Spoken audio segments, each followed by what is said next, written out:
Hey, what's up? It's Jim, and I just got back from the new film, Don Jon. It's the directorial debut of actor Joseph Gordon-Levitt. He plays the titular character in the film. He kind of does a lot in this film. He wrote and he directed and is starring in this film. Jon, who they call the Don, because he's so good with the ladies. He can get any lady he wants. He gets tons of ladies.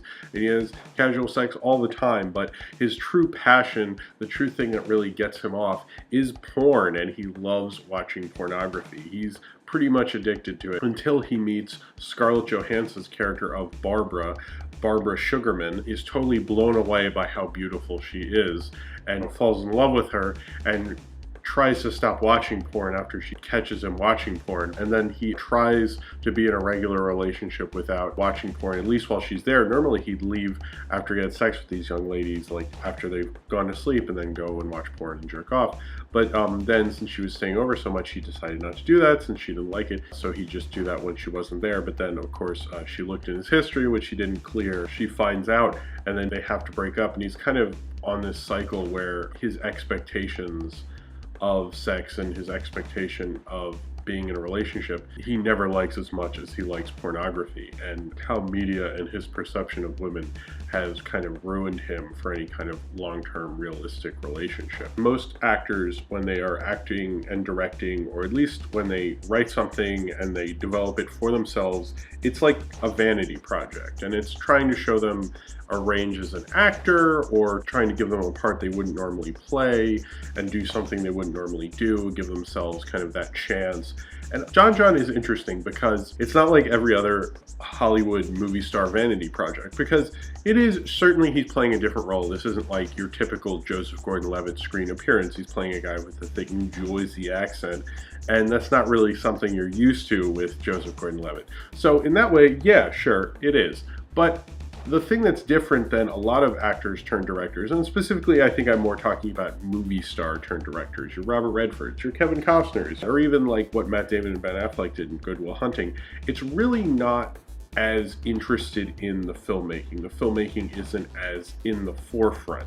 They're not trying to do anything interesting with the editing. They're not trying to do anything experimental or interesting. It's kind of like the center point piece to a lot of those movies is the acting. And certainly the acting in this film isn't bad or anything like that, but this film isn't just about the acting. It's not the centerpiece of this film. This isn't like an Oscar bait movie. There's really a lot of interesting filmmaking things going on, and sure, it's directed like a young director usually does, with lots of quick cutting and quick editing and loud music, but that's kind of part of the point. There's like a technical reason behind it, and he's trying to have this kind of, it feels like he's trying to do, even though it's not there, but it definitely feels like he's trying to have a thesis statement on how the media affects our relationships to other people, and how the media can affect, and the media we take in, the media choices we make, especially now. I think now everyone has their own unique media choices. They're not really confronted with TV shows that wouldn't appeal to their particular demo, how those media choices affect like how they interact with people and their relationships with a girlfriend or a boyfriend or whatever. It speaks to him as a filmmaker that he'd want to take on something like that, but it's really not trying to make a point about what that says about us as a culture. It's really filtering it through Jon, or Johnny, the character that Joseph Gordon-Levitt's playing. It's very personal to this character. And so everything we're seeing through this film, since he is the narrator, the film's from his perspective, we're seeing the film from his perspective. So all these things are how it affects this individual character. Now you can certainly read into that through, culture and so forth, but I think it is really just personal to this one person, and probably works a lot better than doing a whole thesis statement on how media affects us. This guy who's addicted to porn and how it's affected his relationship, how it's affected him being really close to someone when he's having sex with someone. It keeps this film from getting way too out of control with trying to do a thesis statement. But I think at the beginning, it does kind of try to act like it's going to have some sort of a thesis statement about it, which it never does. He certainly kind of makes some mistakes plotting wise and kind of the theory behind this movie. It definitely works and it doesn't work. But it's so ambitious, I kind of am like, it's okay, because I don't think this is kind of a safe movie to do your first time out. Certainly, I don't think if you consume a lot of media, you're going to view things in a certain light, but these are people who have very regimented ways in which they watch their media, which is actually not uncommon now. It's something that I actually kind of fear with Netflix queues and Hulu and like, oh, you like this, you should watch that. And you're basically staying in your target demo. If you like crime procedurals, you have an NCIS and a Law and Order to always watch. You don't really need to watch anything else.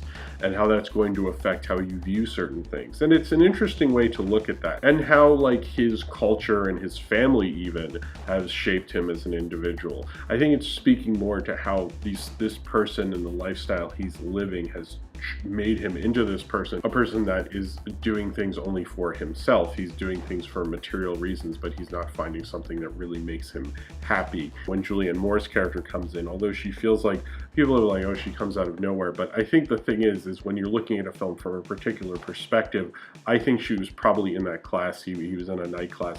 I don't think she was probably in that class before. He just like didn't really notice her because his perspective wasn't interested in that. So it's interesting when he gets with her and he starts to develop and so forth, and he starts realizing what actually makes him happy rather than these things that he's kind of stuck in a rut doing things in this perceived kind of way that he's chosen to live. A lot of the acting I thought was really strong, particularly from Joseph Gordon-Levitt and Scarlett Johansson and Julianne Moore, who are the three leads. I thought they're all really good.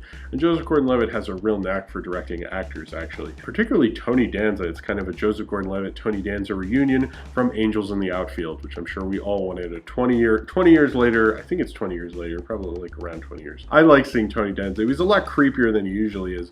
And I like most of the people in this film, Brie Larson and Glenn Headley. And when the film needed to slow down and have like a really heart-to-heart moment, he was good at that as well. Like there's a lot of varied performances in this, and you have to be a very versatile actor to do this kind of thing. It shows so much more versatility through his performance because he can be funny, he can be scenes where he has to be really dramatic and the acting really has to carry the scene. There's scenes where like the camera has to really carry the scene. I have thought that like this film I think wants to be a way denser comedy than it is. It's kind of like a junior Edgar Wright. Whereas when I see an Edgar Wright movie, I always feel like I need to watch it a couple more times. So I'm always like, oh, well, that wasn't enough. I didn't get everything. But in this, I felt like I saw it once and I got everything. And sure, he mostly succeeds, I think. He's taking on a lot in this movie. It's intellectually kind of, it does work, but I think the reason I'm kind of complaining about it is because I do feel like there could have been more of like a well-rounded thesis statement in there. It feels like he's setting up something. He's trying to say something with it, and then he ends up saying something about the character, and that semi feels like a cop-out, even though I think if you look at the basic structure of the movie, it kind of works. And he even doesn't really give you a concrete ending like, oh, that's all wrapped up, like in even a more mature way. This movie really transforms throughout what it's going on. Yeah, if you watch it, the cutting and the editing and how it was shot and the lighting and everything keeps changing and evolving through the film. This certainly is a digestible movie, and it does work, but it's not as digestible as a lot of actors want to do. I feel like Joseph Gordon-Levitt wanted to make a decent enough movie and experiment, and he wasn't as concerned with the movie starness of it. In a lot of hallmarks of this, it has the hallmarks of a vanity project, but it also doesn't, because I think Joseph Gordon-Levitt isn't as interested in getting an award or, you know, having a hit with this. I think he wants it to make money like most people do, but I think he wanted to make a complete film, and he really went at this as a filmmaker rather than a movie star. So if you have seen Don Jon and you would like to talk about it, then comment below in the comments and subscribe if you would like to.